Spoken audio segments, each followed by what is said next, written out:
Hello everyone, welcome to my YouTube channel Vanshian lovers. तो कैसे हो आप सब। तो आज मैं आपके साथ Vanshian fan fiction my hot professor का नेक्स्ट पार्ट शेयर करने वाली हूँ।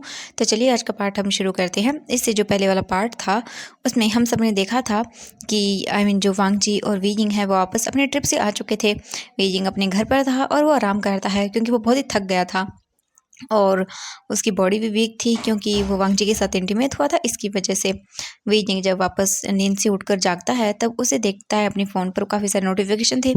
वी जिंग जब मॉर्निंग का उठकर देखा तो उसने फिर वो सीधा जो है वो निकल जाता है जियांग फैमिली के लिए। अब वी जिंग अपनी पूरी फैमिली के साथ बैठा हुआ था। म्यान म्यान थी और उसकी पूरी फैमिली भी वहीं पर बैठी हुई थी। वी जिंग भी उनके बीच ही बैठा हुआ था। वो सभी लोग वी जिंग और म्यान म्यान की मैरिज को लेकर बात कर रहे थे और वो वी जिंग और म्यान म्यान की मैरिज सिर्फ 20 दिन के अंदर डिसाइड कर देते हैं। वो जो है उनकी मैरिज डे अच्छे से सिलेक्ट करते हैं। वी जिंग के पास कोई ऑप्शन ही नहीं था, वो रिजेक्ट नहीं कर सकता था। मैडम यू का डिसीजन था और मैडम यू के खिलाफ जाना वी जिंग के हाथ में नहीं है। म्यान म्यान वीइंग को देखती है और वो एक डेविल से स्मिक करती है और अपने मन में बोलती है, हाँ उस लड़के ने मुझे समझ के क्या रखा था। हाँ उसकी हिम्मत कैसे हुई मुझे ये बोलने की कि तुम उसके हो। अब देखती हूँ मैं, अब तुम्हारी और मेरी बहुत जल्दी ही शादी हो जाएगी। उसके बाद मैं उस लड़की को बताऊंगी कि मैं क्या चीज़ हूँ। ये बोलकर वो डेविल से स्माइल देती है और फिर वो अपनी फैमिली के साथ बातें करने लगती है। सभी लोग बहुत ही ज़्यादा खुश थे। सिर्फ जियांग चैंग, जियांग यानली और वीजिंग को छोड़कर सभी बातें कर रहे थे। मैडम यू तो बहुत ही हैप्पी थी क्योंकि उन्हें एक बहुत बड़ा बिजनेस कॉन्ट्रैक्ट मिलने वाला था इस अरेंज मैरिज के बाद। वो तो बहुत ही हैप्पी थी। उनकी फैमिली जो उनका बिजनेस है वो और भी ज़्यादा बढ़ेगा, इसीलिए वो काफ़ी देर बातें करते हैं। तभी वी जिंग का फ़ोन जो वाइब्रेट करता है। वी जिंग अपने फ़ोन से अपने फ़ोन को निकालता है, अपनी पॉकेट से फ़ोन को निकालता है तो देखता है वहाँ पर वांग जी का मैसेज था, गुड मॉर्निंग का। वी जिंग मैसेज को देखता है, फिर वो स्माइल करता है और थोड़ी सी और फिर वापस से फ़ोन के अंदर टाइप करता है और बोलता है कि गुड मॉर्निंग वांग जी। अब वैसे मॉर्निंग नहीं है, इस वक्त इवनिंग है।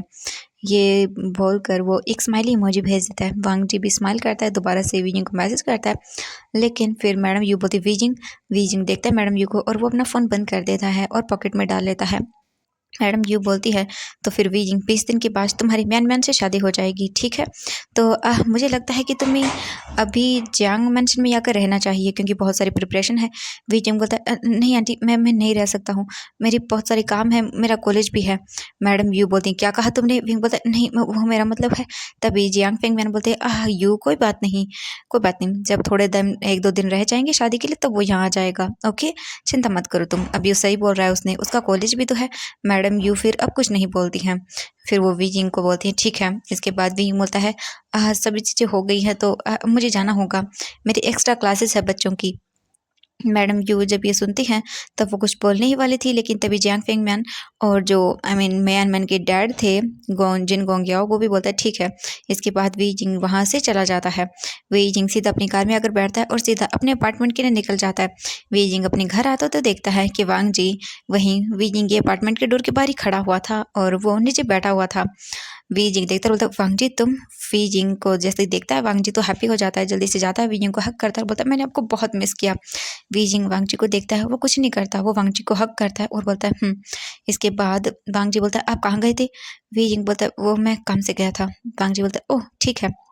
इसके बाद वी जिंग जो है वो जल्दी से आता है, अपार्टमेंट का डोर ओपन करता है और वो अंदर आता है। वांग जी भी आता है उसके साथ। वी जिंग कुछ भी नहीं बोल रहा था, वो चुपचाप, मतलब ऐसे कैसे। वी जिंग बहुत शांत था। वांग जी बोलता है क्या हुआ है आपको, आप मुझे कुछ थोड़े अजीब लग रहे हैं। वांग जी बोलता है जब ये सब चीज़ें, तो विंग बोलता है नहीं मैं ठीक हूँ, कुछ नहीं हुआ है मुझे।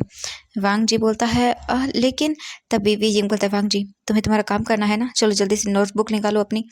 वांग जी बोलता है हाँ हाँ ठीक है। इसके बाद वांग जी अपना बैग लेकर आता है, वो सोफे पर बैठ जाता है और वो अपनी नोटबुक्स निकालता है। वी जिंग आता है और फिर वो अपनी ड्रेस को चेंज करता है। फिर वो वांग जी के पास आकर बैठ जाता है और वो उसे उसकी स्टडी करवाने लगता है। काफ़ी देर तक वो स्टडी करते हैं। वी जिंग बोलता है अब तुम ये करो, मैं कुछ खाने के लिए बनाता हूँ।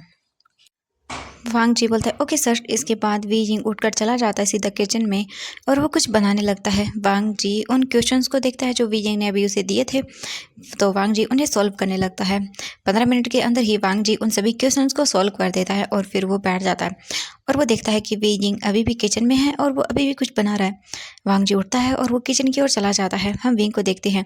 वी जिंग जो था अपने और वांग जी के लिए सैंडविच बना रहा था, लेकिन वो बार बार यही सब चीज़ें सोच रहा था वांग जी के साथ बिताई हुई नाइट, और फिर अब वो शादी करने जा रहा है।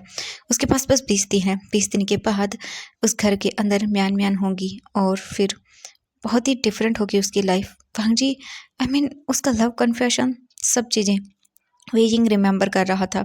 तभी वो ध्यान भी नहीं देता कि उसकी उंगली जो थी वो नाइफ से कट जाती है। वी जिंग पेन होता है उसे, थोड़ा सा देखता है अपनी फिंगर को। वांग जी आता है, बोलता क्या हुआ आपको। वो जल्दी से विंग की फिंगर देखता है और फिर वो जल्दी से बिना कुछ सोचे समझे वी जिंग की फिंगर को अपने माउथ में डालता है और उसे सक करने लगता है। वी जिंग बोलता है ये तुम। वांग जी बोलता है आपका ध्यान कहाँ था, हाँ अभी ज़्यादा लग जाती तो आपको।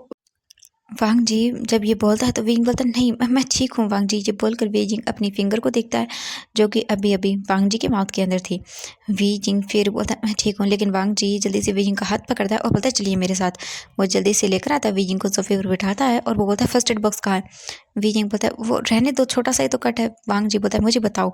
वी जिंग बोलता है वो उस ड्रॉवर में। वांग जी जाता है उसमें से फर्स्ट एड बॉक्स लेकर आता है और वो वी जिंग के पास बैठता है, उसमें से वो मेडिसिन निकालता है, विंग पे जो फिंगर थी उस पर अप्लाई करता है और वहाँ पर बैंडेज लगा देता है। विंग बोलता है लहन जहन थोड़ी सी तो लगी है।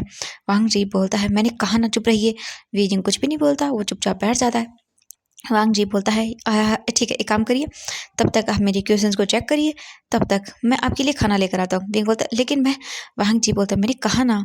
इसके बाद वीजिंग कुछ नहीं बोलता। वांग जी जाता है किचन के अंदर और वो उन सैंडविच को बनाता है। वीजिंग किचन से वांग जी को ही देख रहा था और उसके फेस पर स्माइल थी, लेकिन थोड़ी देर में वो स्माइल गायब हो जाती है। लेकिन फिर वो वांग जी की बुक को देखता है, फिर वो उसके क्वेश्चंस को चेक करता है तो सारे क्वेश्चंस बिल्कुल राइट थे उसके। वे जिंग ये देखकर स्माइल करता है कि वांग जी सच में बहुत ही ज़्यादा इंटेलिजेंट है, वो एक बार में ही चीज़ों को बहुत ही अच्छे से समझ लेता है। कुछ देर के बाद वांग जी वहाँ पर आता है, वो खाने की 2 प्लेट लेकर। वी जिंग देखता है वांग जी को और स्माइल करता है। इसके बाद वांग जी प्लेट को रखता है और बोलता है खाइए, कैसा लगा मुझे बताना। मैं बहुत ही कम बनाता हूँ खाना, हाँ बना लेता हूँ, इतना टेस्टी तो नहीं बनाता लेकिन बना ही लेता हूँ। ये बोलकर वो स्माइल करता है और बोलता है और ना अब की हमारी मैरिज होगी ना तो उसके बाद आप चिंता मत करिए, मैं बहुत ही अच्छे से खाना बनाऊंगा। मुझे इतना अच्छा नहीं आता लेकिन हाँ आपको कमी नहीं होने दूंगा। वी जिंग जब ये सुनता है तब उसके फेस पर जो स्माइल थी वो गायब हो जाती है। वी जिंग फिर खाने को देखता है और उसे खाता है तो सच में वांग जी ने बहुत ही टेस्टी बनाया था। वी जिंग बोलता है ये बहुत अच्छा है वांग जी। वांग जी ये सुनकर स्माइल करता है और बोलता है थैंक यू सो मच। ये बोलकर वो फिर स्माइल करने लगता है। वो दोनों खाना खाते हैं। वी जिंग पूरे टाइम कुछ ना कुछ सोच रहा था। वांग जी बोलता है सर क्या हुआ है आपको, अब जब से आए हो तब से मुझे लग रहा है जैसे खोए खोए हो। वी बोलता है नहीं कुछ भी नहीं हुआ। इसके बाद फिर खाना फिनिश करने के बाद वांग जी लेकर जाता है उन प्लेट्स को और फिर वो उन सभी को वॉश करता है। और वी जिंग ने कहा था कि वो कर लेगा, लेकिन वांग जी बोलता है आपको चोट लगी है तो आप आराम करिए, मैं कर लूँगा सब चीज़ें। इसके बाद वांग जी ने प्लेट्स को वॉश किया था, फिर उसने जो मैस था थोड़ा बहुत किचन का वो भी क्लियर किया था। और फिर वो विंग के पास आता है और बोलता है आपने चेक किया मेरे सवालों को। वी जिंग बोलता है हाँ सभी चीज़ें सही है। ये सुनकर वी जिंग और वांग जी दोनों स्माइल करते हैं। फिर वो दोनों बैठ जाते हैं। वी जिंग फिर दोबारा से वांग जी को स्टडी करवाता है लगभग 2 घंटे तक। फिर वो और स्टडी करते हैं क्योंकि वैसे भी आज छुट्टी थी तो वांग जी ने कहा था कि वो और स्टडी करना चाहता है। स्टडी तो बहाना था, वो और विंग के टाइम स्पेंड करना चाहता था उसके साथ। और वी जिंग भी चाहता था वांग जी के साथ टाइम स्पेंड करना, क्योंकि उसे पता नहीं बाद में कभी वांग जी से मिलने का मौका मिलेगा या नहीं, क्योंकि सिर्फ 20 दिन है उसके पास, 20 भी नहीं है, सिर्फ 19 दिन ही है। 19 दिन के बाद उसकी लाइफ चेंज हो जाएगी। इसीलिए वी जिंग जो है वो अपनी लाइफ को खुलकर जीना चाहता है। हाँ उसने अभी नहीं बताया वांग जी को कि वो शादी करने वाला है, क्योंकि वो अपने इन मोमेंट्स को बिल्कुल भी स्पॉइल नहीं करना चाहता था। वो अभी अपनी लाइफ को अच्छे से जीना चाहता है, इसीलिए ऐसे ही करके वो स्टडी करते हैं। फिर जो वांग जी है वो बोलता है ठीक है अब मैं बोर हो गया हूँ, बहुत ज़्यादा ही हो गया आज तो। वी जिंग बोलता है हाँ ठीक है। वांग जी देखता है वी जिंग को। विंग बोलता है तुम्हें जाना नहीं है। वांग जी बोलता है नहीं मुझे यहीं रह जाऊँ। वी जिंग बोलता है वांग जी बोलता है हाँ हाँ ठीक है जा रहा हूँ। फिर वांग जी अपनी बुक्स को पैक करता है और विंग को देखता है। वी जिंग वांग जी को ही देख रहा था। वांग जी बोलता है मुझे कुछ गड़बड़ लग रही है सर। विंग बोलता है नहीं कुछ भी नहीं। इसके बाद वांग जी अपना बैग लेता है, अपने बैग को टांगता है वो गेट की ओर जाने लगता है। वे जिंग भी अपने रूम की ओर जाने के लिए मुड़ जाता है, लेकिन तभी वांग जी आता है पीछे से। वांग जी वे जिंग को गले लगाता है पीछे से और बोलता है आई लव यू। ये बोलकर वो वे जिंग के चिक्स पर किस करता है। फिर वो वांग जी वे जिंग के लिप्स पर उसे पैक करता है और बोलता है आह आपके लिप्स बहुत सॉफ्ट है, इन्हें बचा के रखिएगा वेडिंग नाइट तक। आह मेरा मन कर रहा है मैं अभी खा लूँ। वी जिंग बोलता है शेमलेस। इसके बाद वांग जी स्माइल करते हुए वहां से चला जाता है। वी जिंग चुपचाप वांग जी को ही देख रहा था जाते हुए। वांग जी जाता है और फिर वी जिंग डोर को बंद कर देता है।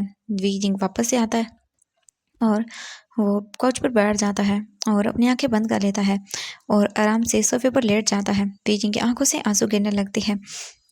अब इवनिंग होती है। वी जिंग खाना खाने के बाद सो जाता है। वी जिंग मतलब इन बातों से बाहर ही नहीं निकल पा रहा था, बार बार उसे यही सब चीज़ें हिट कर रही थी। वी जिंग को बहुत बुरा लग रहा था, वी जिंग का हर दर्द कर रहा था, लेकिन वो क्या करे, उसे बहुत बुरा फील हो रहा था। वो वांगजी को बताना भी नहीं चाहता था, क्योंकि उसे पता है अगर वांगजी को पता चला तो वो कोई ना कोई बेवकूफ़ी ज़रूर करेगा। वे जिंग ने उस लड़की की हालत देखी थी, क्या हाल कर दिया था वांगजी ने उसका। हाँ सच में। वे जिंग फिर सो जाता है यही सब चीज़ें सोचते हुए। वांग जी अपने घर जाता है। फ्रेश होने के बाद वो अपने फ्रेंड्स के साथ पार्टी करता है। पार्टी करने के बाद आज वो ज़्यादा ड्रिंक नहीं करता है, वापस से अपने घर आता है और फिर वो वापस से सो जाता है।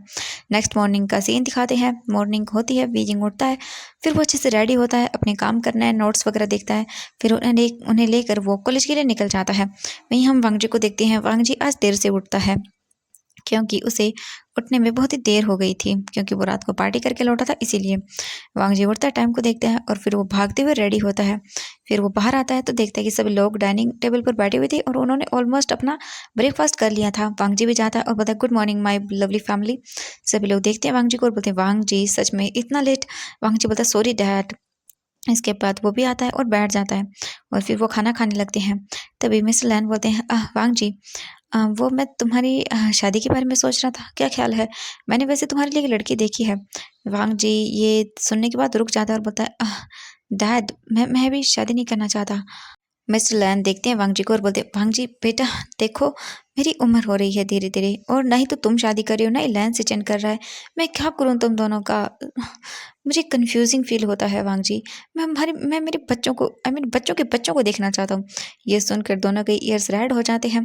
लैन जैन बोलता है डैड कोई बात नहीं, आपको वो भी देखने का मौका मिलेगा। गाय तो मुझसे बड़े हैं, तो आप पहले उन्हें बोलिए वो शादी कर ले। जब लैन सिचन ये सुनता है तो बोलता वांग जी बोलता है क्या? आह, जब डैड ने मेरे लिए बोला तब तो आपने कुछ नहीं कहा। हाँ? कहा पहले आपको शादी करनी चाहिए, जल्दी से मुझे मेरी सिस्टर इन लॉ ला कर दो, फिर मैं उसके साथ बहुत खेलूंगा, फिर मेरे छोटे छोटे नेफ्यूज होंगे उनके साथ भी मैं खेलूंगा, और फिर मैं उन बच्चों को मेरी तरह बनाऊंगा, स्मार्ट एंड इंटेलिजेंट। ये जब सुनते हैं सब लोग तो बोलते नहीं प्लीज वांग जी, उन्हें अपने जैसा मत बनाना। वांग जी घूर कर देखते हैं अपनी फैमिली को और बोलता है आपका क्या मतलब है, मैं अच्छा नहीं हूँ? तभी जो मिसेज लैन थी वो बोलती है वांग जी तुम अच्छे नहीं हो, तुम बहुत अच्छे हो, और इतना अच्छा हो कि क्या करेंगे बच्चे। वांग जी बोलते हैं मम्मा मुझे ये बताइए आप मेरी तारीफ कर रही हैं या फिर मेरी बुराई कर रही हैं? हाँ। मैडम जो लैन थी वो बोलती वांग जी ऐसा कैसे हो सकता है, मैं अपनी बेटी की बुराई थोड़ी कर सकती हूँ, ऐसा नहीं हो सकता, बिल्कुल भी नहीं, मैं तो तुम्हारी तारीफ कर रही थी। वांग जी बोलते हाँ फिर ठीक है, आपने मेरी तारीफ की तो, अगर आपने मेरी बुराई की ना तो देख लेना। तभी सभी लोग हंसने लगते हैं। ऐसे ही करके वो लोग अपना ब्रेकफास्ट करते हैं। फिर वांग जी अपना बैग लेकर वहाँ से निकल जाता है कॉलेज के लिए। वांग जी कॉलेज में आता है और फिर वो सभी लोग बैठे हुए थे, फिर वो अपने क्लासेस को अटेंड करते हैं। वीजिंग पे आता है, सबको क्लासेस देता है। वीजिंग को नोटिस कर रहा था वांग जी कि पता नहीं क्यों उसे वीजिंग की आंखों में एक दर्द नजर आ रहा था। वांग जी को समझ नहीं आ रहा था कि क्या हो गया है, एकर ऐसे क्यों कर रहा है वीजिंग। उसे दर्द हो रहा था वांग जी को ऐसे वीइंग को देखकर। लेकिन धीरे धीरे ऐसे ही टाइम बीत जाता है। अब सिर्फ 5 दिन ही रह गई थी वीजिंग की शादी को, और बार बार उसे जियांग जो मैडम यू थी वो कॉल भी कर रही थी उसे जियांग मैंशन आने के लिए, क्योंकि अब वेडिंग की प्रिपरेशन होना शुरू हो चुकी है। इसीलिए तो वीजिंग को आना चाहिए, लेकिन वीजिंग कोई ना कोई बहाना बना रहा था। और अब नाइट का टाइम था, कल के बाद सिर्फ 4 दिन होंगे उसके पास, 4 भी नहीं सिर्फ 3 ही दिन, क्योंकि 4th डे तो उसकी शादी है। वी यिंग बेड पर बैठा हुआ था और वो वांग जी के साथ बिताए हुए अपने टाइम को ही सोच रहा था। इन 15 दिनों के अंदर वी जिंग ने बहुत अच्छा टाइम वांग जी के साथ स्पेंड किया था। वांग जी उसके साथ रहता था, उसके साथ खेलता था, वो दोनों वीडियो गेम्स खेलते थे, मूवी देखते थे, जैसे अब वांगजी ज़्यादातर वीजिंग के घर पर रहने लगा था और वांगजी को कोई प्रॉब्लम वीजिंग को कोई प्रॉब्लम भी नहीं थी। वो दोनों बहुत अच्छे से रहते थे। हाँ, उसके बाद एक और बार उन्होंने लव मेकिंग की थी और वांगजी का विंग को किस करना ये सब बहुत ही नॉर्मल था। अब विंग को जैसे आदत हो गई थी वांगजी की। वीजिंग अपने इस दर्द को बयान नहीं कर पा रहा था। वीजिंग को डर धीरे-धीरे सता रहा था। तभी वीजिंग के डोरबेल थी जो उसके अपार्टमेंट की वो रिंग होती है। वीजिंग अपनी आँखें बंद करता है क्योंकि उसे पता है कि वांगजी आया है। वीजिंग उठकर जाता है और डोर ओपन करता है। तभी वांगजी वीजिंग के सामने खड़ा हो जाता है। वीजिंग देखता है वांगजी को और वो स्माइल देता है। वांगजी देखता है बोलता है, आह माय लव, सच में मुझे तुम्हारे बिना नींद ही नहीं आती है। हम शादी कब करेंगे प्लीज, चलिए ना हम शादी कर लेते हैं, मेरा आपके बिना सोने का मन ही नहीं करता। ये बोलकर वांगजी आता है और वीजिंग को हक कर लेता है। वीजिंग वांगजी को कुछ नहीं बोलता, वो भी उसे हक बैक करता है और फिर वो डोर को बंद करता है और बोलता है वांगजी अब छोड़ो मुझे। वांगजी बोलता है नहीं मुझे नहीं छोड़ना आपको। वीजिंग बोलता है लैंज़ैन। वांगजी बोलता है नहीं ना। वीजिंग बोलता है ठीक है। इसके बाद वांगजी सीधा वीजिंग को गोद में कैरी करता है और बोलता है चलिए मुझे सोना है, मैं बहुत थक गया हूँ। इसके बाद वांगजी वीजिंग को उसके रूम में लेकर आता है, उसे बेड पर लेटाता है और वीजिंग को देखता है। फिर वो खुद भी अपनी शर्ट को चेंज करता है। वीजिंग के जो एक पजामा और लोअर नॉर्मल क्लॉथ थे उन्हें पहनता है और बेड पर आता है और वीजिंग को हक करके सो जाता है। वीजिंग वांगजी के चेस्ट पर अपना सर रखे हुए था। वांगजी सो चुका था क्योंकि वो थोड़ा ड्रंक भी था, लेकिन वीजिंग नहीं सोया हुआ था। वो वांगजी को ही देख रहा था, उसे पूरी तरह से ऑब्जर्व कर रहा था। वीजिंग बोलता है आई एम सॉरी लैंज़ैन, मैंने तुम्हें नहीं बताया, लेकिन मैं क्या करूं। मैं जानता हूं अगर मैंने तुम्हें बता दिया तो तुम पता नहीं कौन सी पागलपंती की हरकत करोगे और मैं कुछ भी ऐसा नहीं चाहता हूं। ये बोलकर वांग जी की फेस की ओर देखता है वीजिंग और बोलता है आई लव यू लैंज़ैन, मैं तुमसे बहुत प्यार करता हूँ। मैं तुम्हारी जगह अपनी लाइफ में कभी किसी को नहीं दे सकता हूँ, लेकिन हम दोनों कभी एक नहीं हो सकते हैं।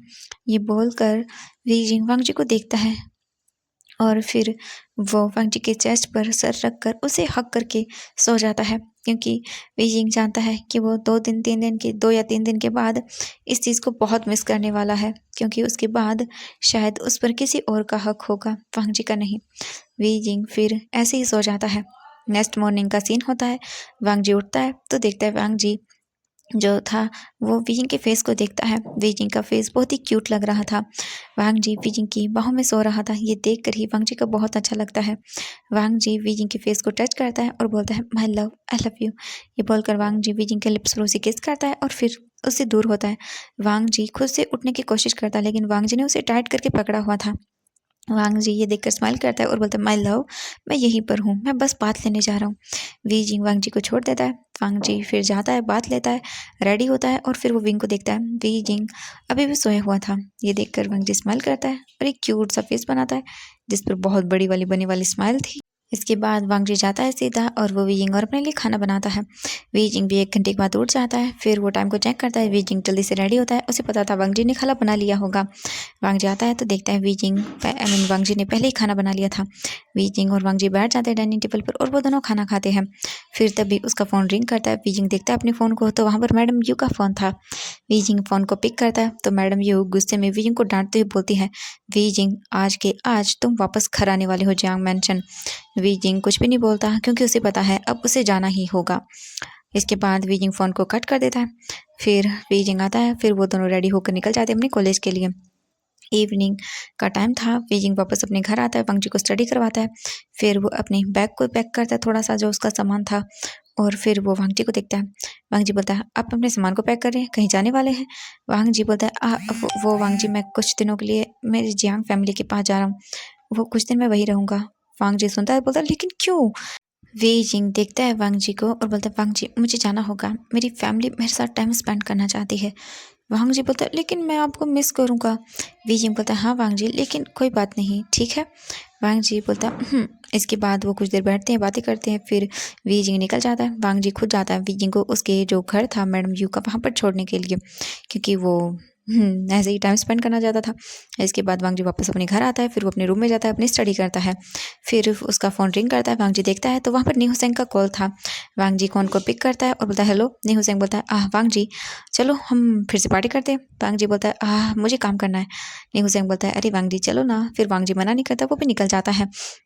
अब ऐसे ही करके 2 दिन बीत जाते हैं, 2 डेज़ हो चुके थे, लेकिन हमारा बीजिंग जो था वो कॉलेज नहीं आया था, क्योंकि जियांग मैंशन के अंदर वेडिंग की प्रिपरेशन शुरू होना मतलब हो गई थी। वो शॉपिंग कर रहे थे, हॉल को डेकोरेशन वगैरह का, गेस्ट वगैरह, धीरे-धीरे इन्विटेशन जा रहे थे सब लोगों को, और बीजिंग जैसे उस घर में ही कैद हो गया था अब। क्योंकि मैडम यू बहुत सारे काम थे जो दे रही थी उसे करने के लिए, ज़्यादा तो नहीं लेकिन हाँ थे, उसे शॉपिंग के लिए ये सब चीज़ें वो सब चीज़ें। वी परेशान था, वो जाना चाहता था बाहर, वो इन सब चीज़ों से दूर निकलना चाहता था, लेकिन उसके पास ऑप्शन नहीं था। ऐसे ही वहीं दूसरी तरफ वांगजी बहुत ही वरिड था, क्योंकि उसके पास करने के लिए कुछ नहीं था। वो बार-बार बहुत ही ज़्यादा विश कर रहा था हमारे बीजिंग को। उसे समझ नहीं आ रहा था आखिर बीजिंग ऑफ़िस क्यों नहीं आ रहा है। वांगजी ने कॉल भी किया था बीजिंग को, लेकिन बीजिंग का फ़ोन स्विच ऑफ था। ये देखकर वांगजी डर चुका था।